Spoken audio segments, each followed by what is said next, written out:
think about the other things that you want or need, and then think about those extra fees and costs that'll take to get it to you if it comes from other areas that we may not be trading with. So you think about that. What is it?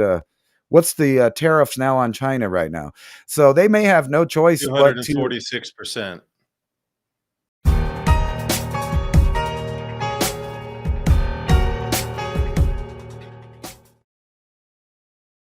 Yeah, so I'm And good the from solar camo. panels that are transiting through Vietnam have gotten hit with a 3,100% tariff.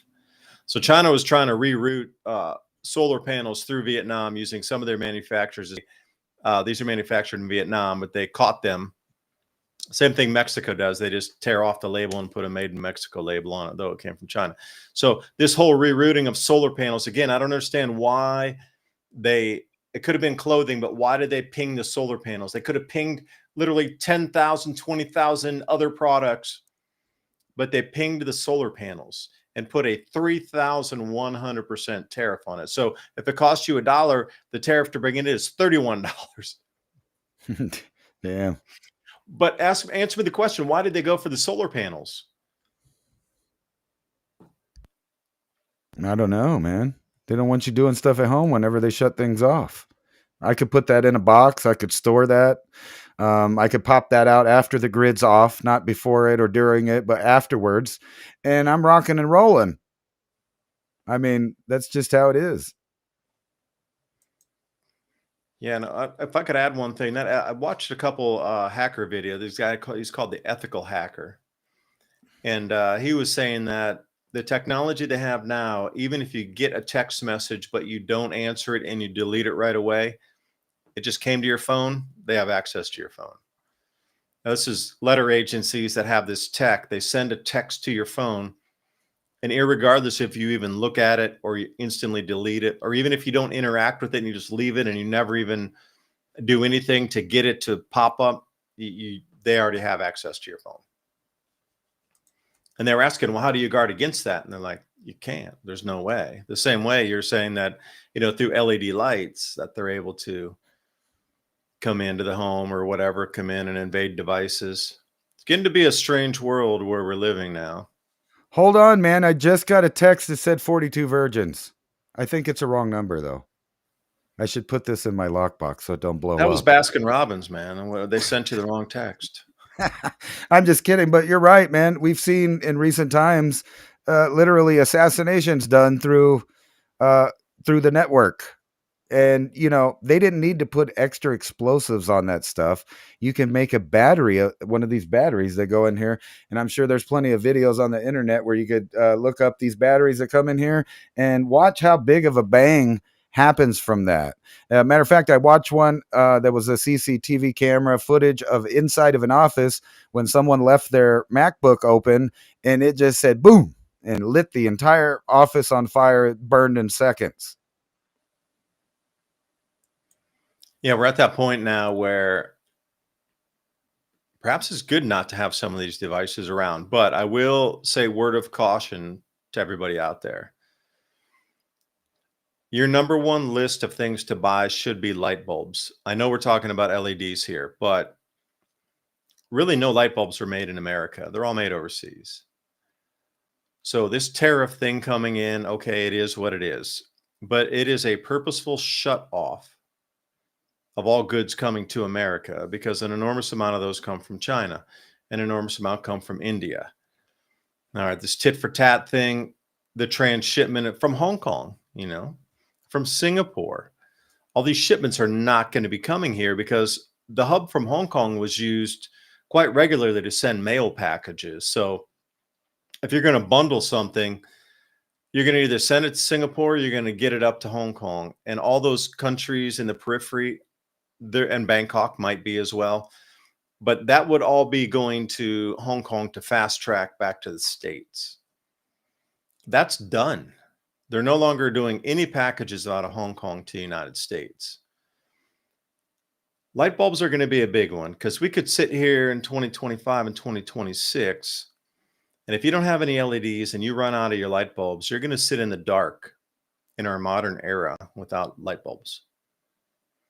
Those are all produced overseas.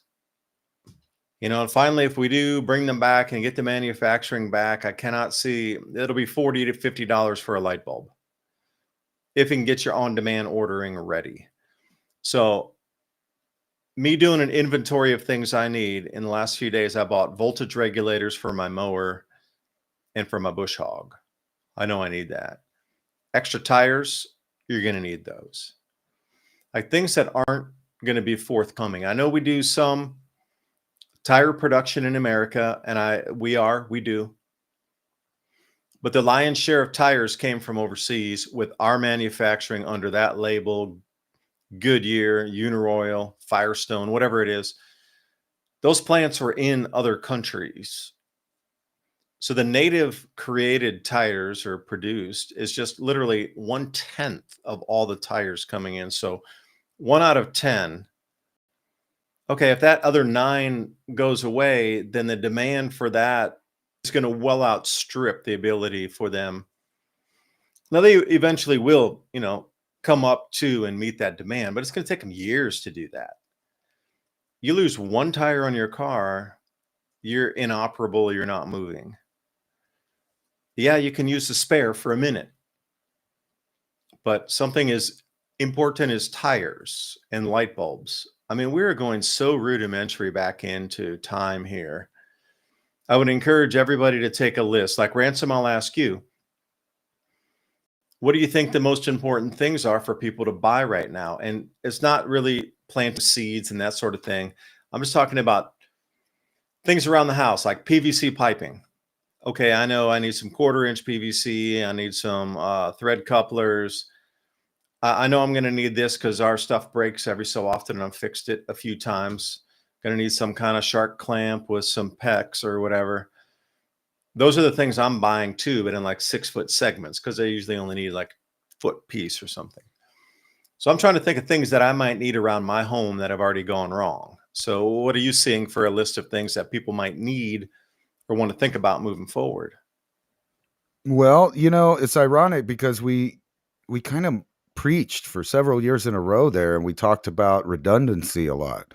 Like on several episodes, we talked about redundancy. If you have a car, you might want another car that's of the same make and model so that you have spare parts if you have to strip it.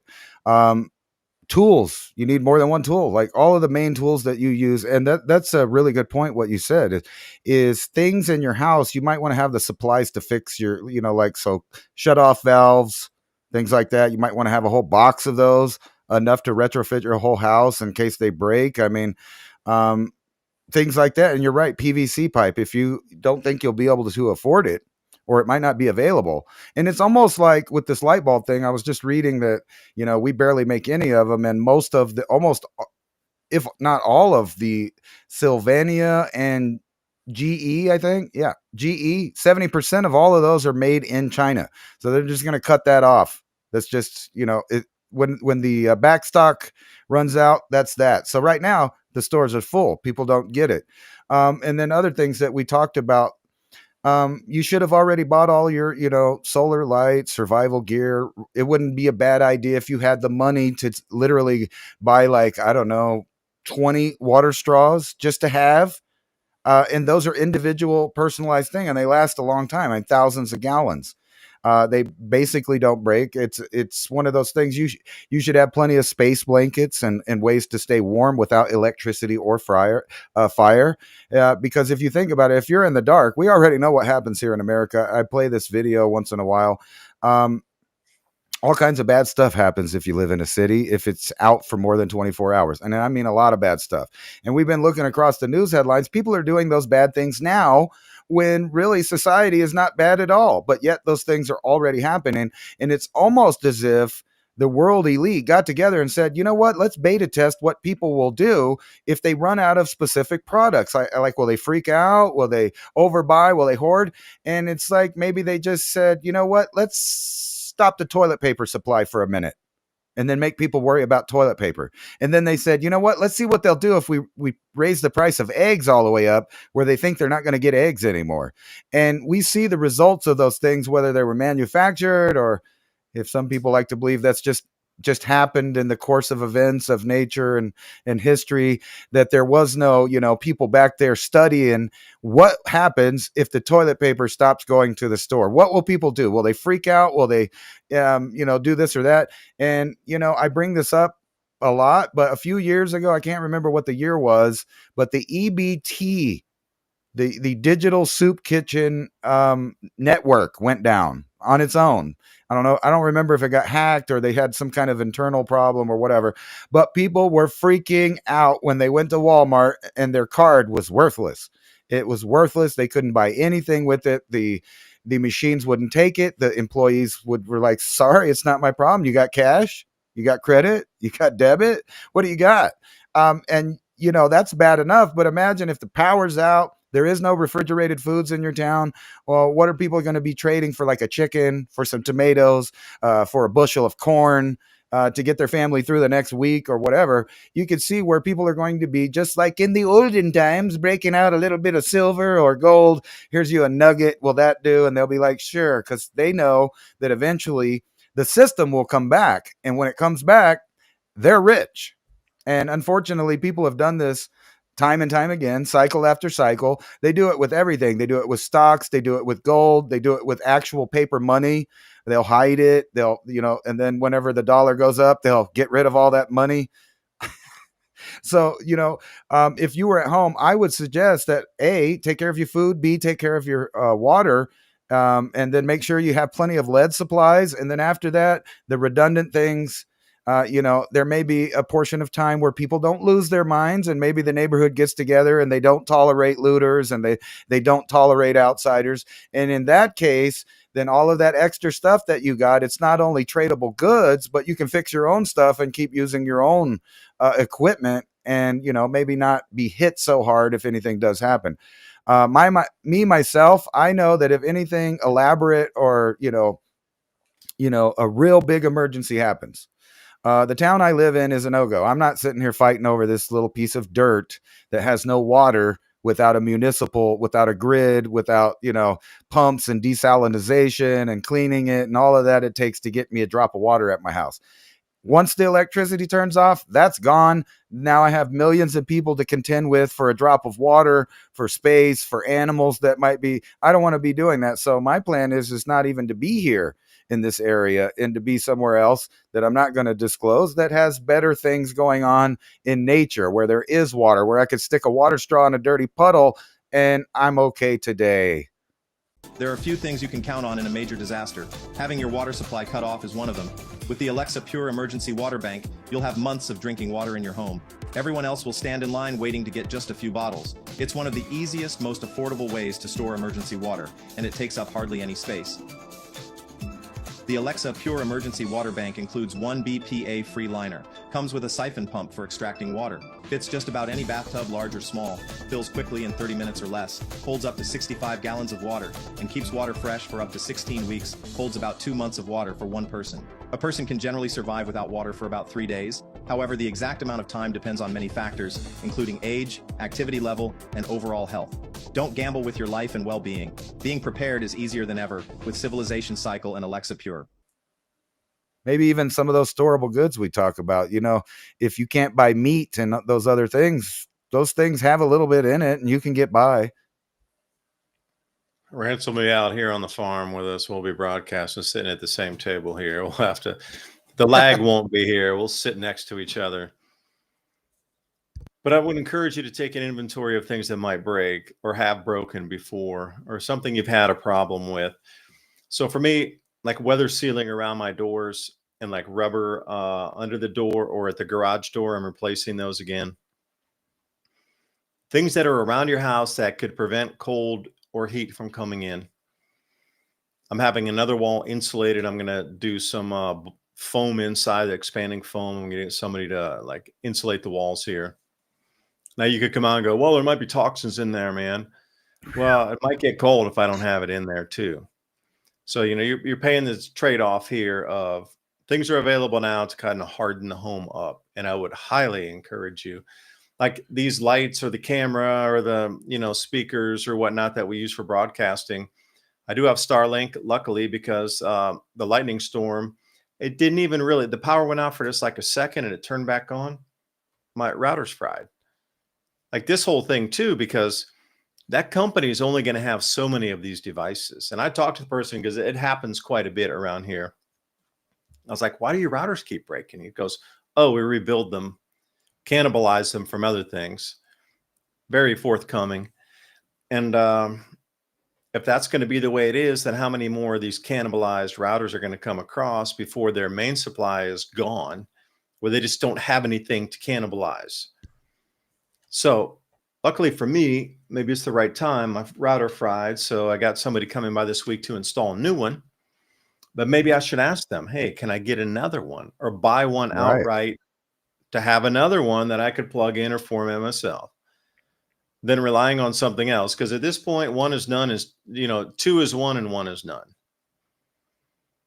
And maybe Ransom and I are going to be the ones that everybody made fun of in the beginning, but like Noah's Ark, we might be the ones with the last laugh and be able to help people at the end.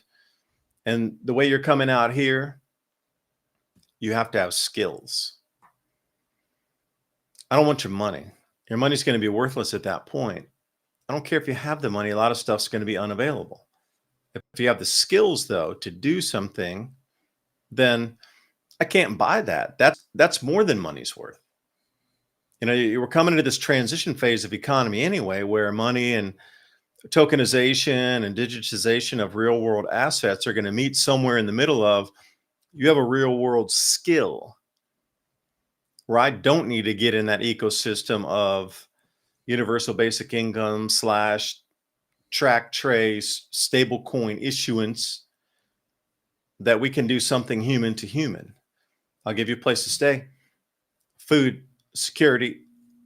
You give me a skill where we can build something else out. We can lay pipe down. We can do something. We can construct, deconstruct, or whatever the skill is, rebuild, repair.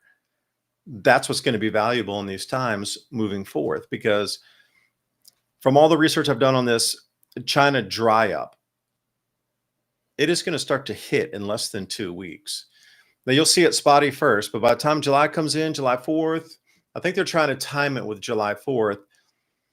So when people go in to get these things like inflatable rafts and all this kind of junk, barbecue, one time use barbecue, it's just not, it won't be there. And I don't know if it's a purposeful thing that they've done it and earmarked this time, because the rollover effect is really going to start to hit around July 4th and people will be there. And is it meant to blindside us during Independence Day is the question. The timing on it's a little strange. So anyway, I'll leave it there, man. That's weird. Just since we were talking about May Day, the headlines have changed. It says 400 in Istanbul get arrested for their May Day showdown. Some stuff's popping off in France. Mass protesters attack socialists at France May Day rally. So, we just predicted that right before the headlines changed, and they already changed. And, this has nothing to do with that, but it's really weird that you said that about the router, because last week, my router just shut off after our show. It was done. And they kept saying there was nothing wrong with the router. According to them, my internet never went off. And I'm like, yeah, it did. I mean, it connects at lightning speed for like a minute and a half and then it shuts off and then there's nothing. And so I did have to get a new router. So, that's not really that bad of an idea to back up all of your consumer electronics that you actually use. In other words, you should have like another router right up there on the shelf. This one's broke. Let me switch it out, see if it works, because you may not be able to order it, or the companies that you depend on to provide those things for you, like i.e. the cable company or the telecommunications people, they bring their own routers for whichever company that they have. They have their own routers and they bring that, and there's certain software on there that's proprietary where you can't just use another router on their network. You have to have their router that they chose for their company. And if you don't have another one, you're just out. And then they'll say, hey, well, we can make it there in, a week. That's what they told me. And there's nothing going on. So imagine if there's problems, everybody's router went out. How long do you think it'll take them to get to your house to connect you back to the world? I would say like they'll be saying, hey, there's a 4 weeks, 5 weeks. How long will it take your plumber to get out if they don't have supplies, right? Well, I could go fix it now, but we don't have any PVC.